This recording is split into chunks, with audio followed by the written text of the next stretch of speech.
வணக்கம். 2026 தமிழக சட்டமன்ற தேர்தலுக்கான தேர்தல் பரப்புரையானது தற்பொழுது நடைபெற்று வருகிறது.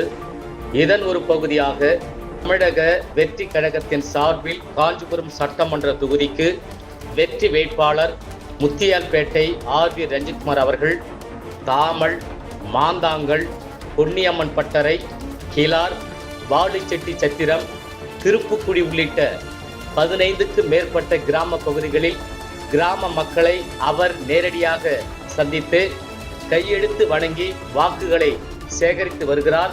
அவருக்கு கிராம மக்கள், இளைஞர்கள் மற்றும் மகளிர் அணியினர் தாரத்தப்பட்டையுடன் பட்டாசு வெடித்தும், ஆரத்தி எடுத்தும், சால்வை அணிவித்தும், மலர் மாலை அணிவித்தும், மலர் தூவி உற்சாகமாக வரவேற்று வருகின்றனர். இத்தகைய நேரடி காட்சிகளை அண்ணா ஹெட்லைன்ஸ் வாயிலாக இப்பொழுது